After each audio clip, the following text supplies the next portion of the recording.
Ashama kabajamtoota fi jaalatamtoota ilmaan Oromoo qaqqaalii warra addunyaa irratti argamtan kan biyya keessaa kan biyya alaa nagaan koo kan kabajaa kan jaalalaa idduma jirtanitti isin qaqqabuun isiniin jedha. Ani obboleettiin keessan nagaa kooti.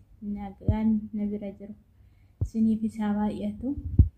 Asumaan obboleettii koo kabajamtuu fi jaalatamtuu kan taate loomitu ودين قافي بدي تاسيسين جرا هنگا دوما قبي هنيتي هنگا دوما فيديو كيتي أكا أبسا في جالالان نفانا ترتاني أسومانا كبجاب جالالان سينا فيري جرا فيديو كان مو لايك شير gochuu akka hin daganne hundumti keessanuu yeruma kamuu nama kamiifuu like share godhaa fi viidiyoo isaanii beeksisa irraan dabarsinaaf beeksisa laala fi isiniin jechuu jaaladha obboloota koo qaqqaalii guddaa isin jaaladha iddoo guddaa isiniif qabaa ana olitti immoo gooftaan waaqayyoo abbaan namatti hin diddiramne yeruma kamuu inni sinaa jaalatuun isiniin jedha.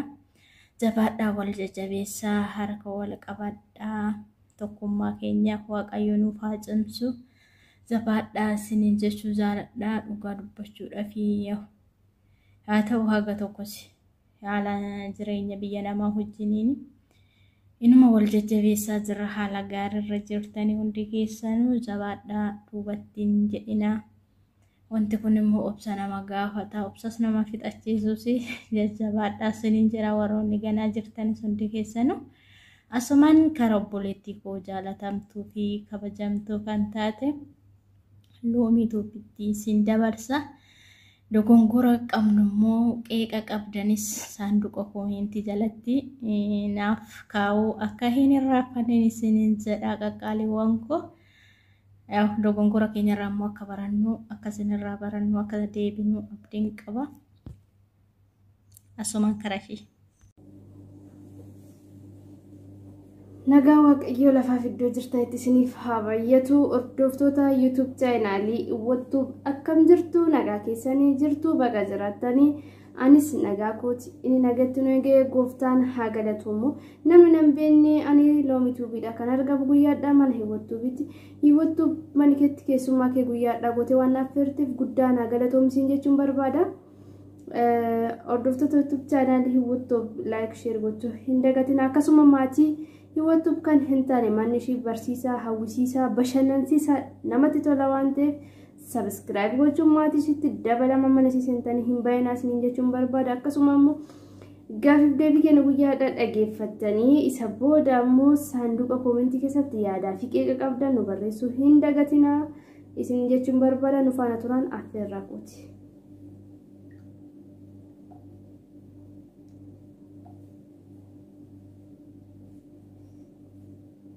Nagaa waaqayyoo siif haa baay'atu obboleettii koo ameen siif illee haa baay'atu hiwwati haadhoo koo. Loomii eessatti dhalattee guddattee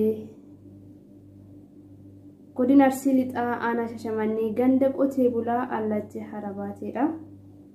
Gaaffii lammaffaa mudannoo jireenya kee keessatti si mudatee hin daganne mudannoon na mudatee ani hin daganne.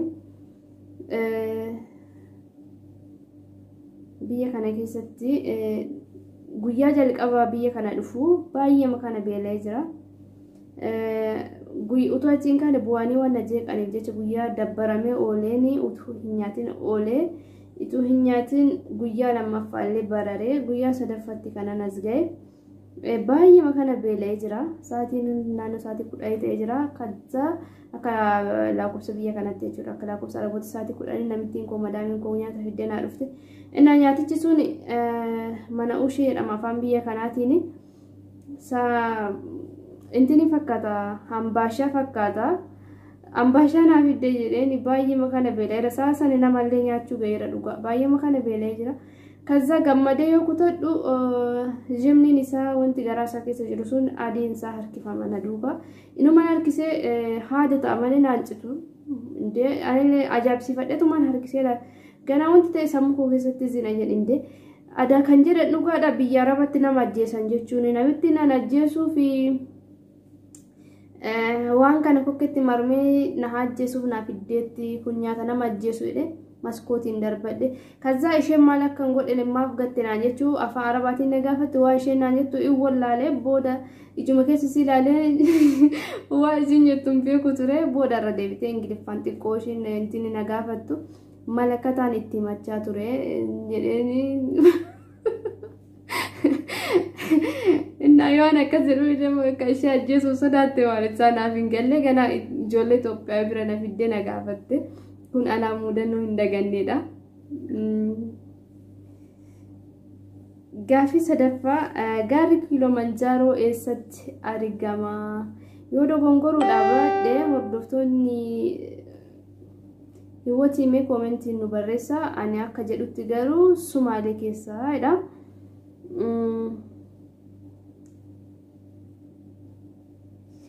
Gaaffii arfaffaa afaan Oromoo akka Afrikaatti sadarkaa meeqaffatti argama? Gaaffiin kee maal akkas ulfaata wayyoo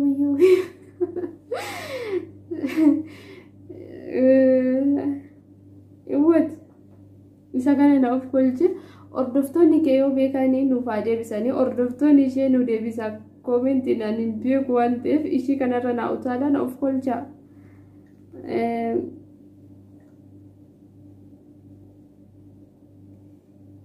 Gaaffii shanaffaa wanti addunyaa tanarraa sodaattu maalidha? Wanti guddaan addunyaa tanarraa sodaadhu jibbaa waliigaltee dhabuudha. Dhalli namaa yoo waliigaltee hin qabne yoo wal jibbee waan nyaata waan ta'eef waliigalan alaa galan jedhu Oromoo yoo mammaakuu yoo waliigalteen hin jirre badiinsatu dhufa waan ta'eef jibba sodaadha. Addunyaan kun wal jibbitee ibidda walitti bobeessaa jirti. Irra caalee ammallee jibbii biyya keenya dhuunfatee addunyaa tana dhuunfatee biyyi teenya akka hin bane rabbi nu haa gargaaru. Addunyaa tanarra wanti ani sodaadhu wal jibbaadha. Garuu garaa wal jaallatu bara kana muraasa afaaniin baasee dubbachuu sodaatee seera sodaateera malee baay'ee wal jaallatan jedhee yaadu garuu ta'uyyuu jibban sodaadha biyya lafaa kanarra. Gaaffii jaaffaa wanti osoo addunyaa tana irraa badee jettee yaaddu maali? Soba yookaan kijiba? Walitti kan nama naqu sobaaf kijiba waan ta'eef soba yookaan kijibni addunyaa tanarraa badee baay'ee makanan barbaadas baay'ee jaalladhas garuu baduu hin danda'u. Namni tun kijibni jiraatee danda'a jedhee yaadu waan ta'eef akkasuma naa qabadha. Gaaffii torbaffaa aartee nama gargar baatee beektaa? Sanirraa hoo maal baratte? Ana qofaatu hin taane anaan al takka wanta kana kan na mudate ana qofaatu hin taane maatii makeenya cufattuyyuu hamma adumaa mursiisutti ga'ee jira. Adumaa jechuun beektu jedhee yaada. Akka carraa ta'ee lola'utu ture. Lolli sun maatiin keenya namni akka tasaa diingatatti du'ee jennaan baadiyyaa deemanii jiranii. Anaaf obboleessa kootu mana jira. Qashurree beektu miti? Qashurreetu taphatu obboleessi kiyya warra xiqqoo waliin golkomii xiiqii hojii qabanii mucaa mana sanaa hojiitu taphatu dha'ee mataa baqassee qashurreen mataa seente isa sababeeffatanii lola nurratti bananii anaaf obboleessa koo maadhaatu mana jira. Anis yeroo san xinnoo ture. Namoonni nu lolanii xinnaatee gara nama 20 oliin ta'a lakkoofsaanii. Anaaf daa'imatu jira. Daa'imotuma laalee rukutanii na duraa baqassanii anammoo waan godhu hin dhabe. Maatiin sun beektu faamilii biyya biraarraa dhufee nu gidduu boqateeru. Innaa sanyummaa na baare waan sana nabicha beeka malee jechuun an xiqqoo yaani abboota seenaa qorachuu jaalladha. Akkuma nama guddaa walitti dhiyaadha seenaa sanyii kana gaafachuun jaalladha waan ta'eef akka tasatti waan kana gaafadhee namoonni yaani abbaan kootuyyuu hin beeku isaan kun akka naannoo biraarraa dhufanii jiranii. Ani garuu abboota biraarraan gaafadhee bare. inna addabaabaayii tamuani yaani magaalaa gidduutti kana jecha kana jedhe sababiin jecha kana jedhe isaan abaaree fi adumaa abbaa kootti muran yaani shanachi yaa'ee shanachi jechuun beektuu gadaa yaa'ee dubbatee abbaa koo qalii naqi fixadhu jedhaniini adumaatti muranii haga gaafa qalii fixatuutti famuu namni mana keenya seenuu akka kanatti yaani utuu dubbachuullee baadhee jedheellee gaabbee ture sababbi sanaaf namoonni baay'ee ija biraatiin ilaalu turan keessattuu maatii warra sanaa argama koo jibban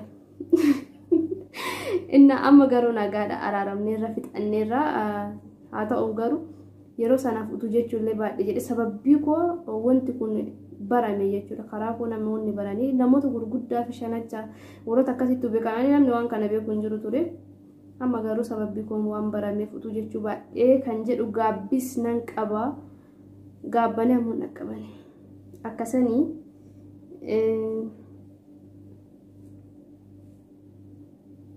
wanti irraa baradhee yoo jiraate ammoo deebi'ee waan hamaa lafee nama cabsu hin jiru rukuttaa dullaa fayyuu danda'u garuu rukuttaa arrabaa fayyuu hin danda'ani beektaa yeroo argan hundumaa sana inni yaadatu waan ta'eef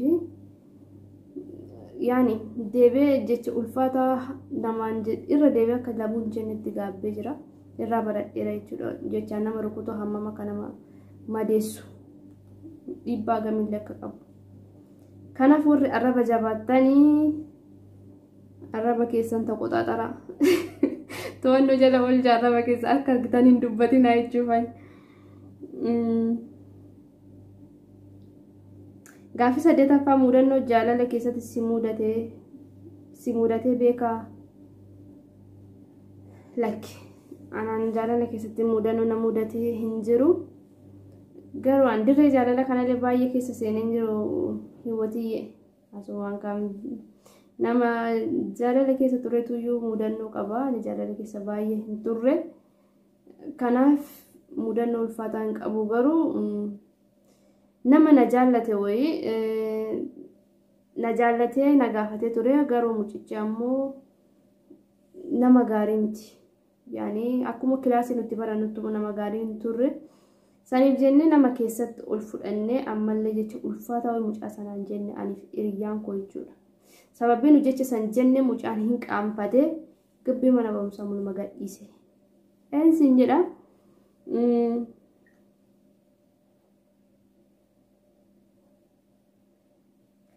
gaaffii 9ffaa wanta Oromoo keessatti safuu jedhamu sadii nuuf himi safuu Oromoo wal mararsiifachuu waliif yaaduu walii birmachuudha safuudha baay'eetu jira itti dabaluu dandeettu isinis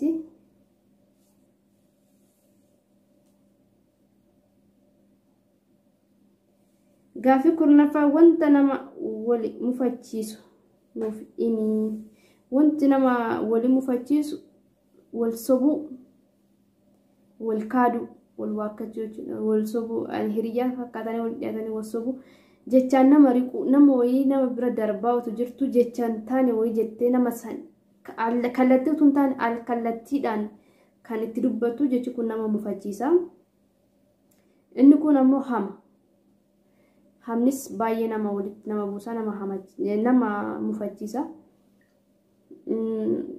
deebisee yaada garuu namni yaada biraa qabdan ammallee saanduqa koomentii keessatti nu barreessaa yaada keessan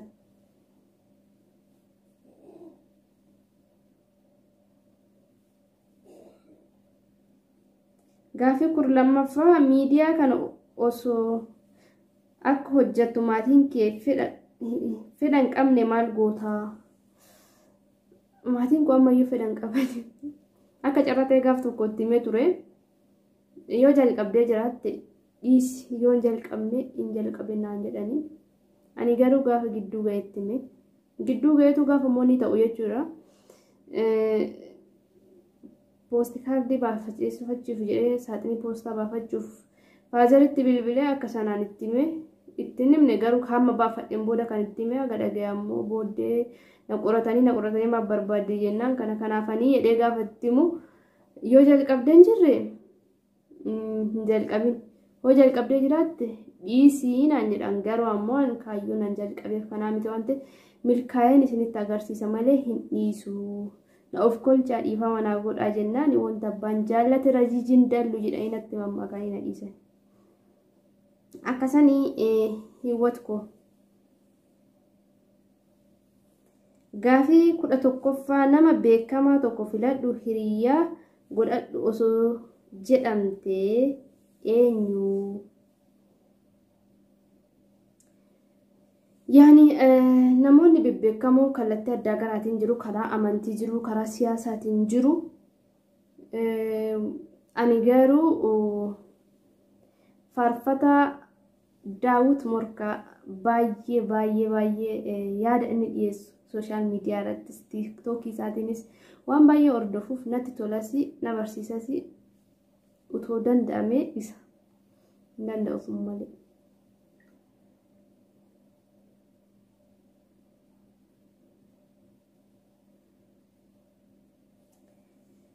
Gaafii dhumaffaa wantoota dubartoota Oromoo irraa jaallattu sadii nuuf himi. Wanta irraa jaallattu sadii nuuf himi. Wanta ani isaan irraa jaalladhu dubartoota Oromoo aadaa yookaan safuu qabu, safuu beeku, obsa qabu. Yani dafanii akka fakkeenyaatti Araboonni mararteen beekani waan ta'e wayitiif jechuudha. Garuu dubartoonni keenya waa obsu mala cimaa qabu. Kanaaf kabaja isaan nama qabanis kabajaan shamarran Oromoo nama kamiifuu qaban addaa keessumaayyuu kabaji isaan abbaa manaa isaaniitiif qaban addaa. Kanaafuu aadaa isaanii yookaan aadaa uffannaa, aadaa siinqee, aadaa adda garaatu jira. Aadaa isaanii tokkoffaa kanan irraa jaalladhu. Inni lammaffaa kabajaa isaan nama qabanidha. Safuu beeku, kabajaa beeku, obsituudha. Obsi isaaniillee hin dinqisiifadhas, irraa jaalladhas. Deebiseera jedhee yaada. Waan anan qisee ammoo saanduqa koomentii keessatti nu barreessuu hin dagatinaa. Hordoftoota YouTube chaanaalii Hiwwattuubii hamma ammatti warri turtiin wajjin gootan guddaa galatoomaa. Ulfaadhaa, isin jaallannaa, isin kabajna. وانا والله نسري فدا مريم كيفتيكو كنا بنو دالا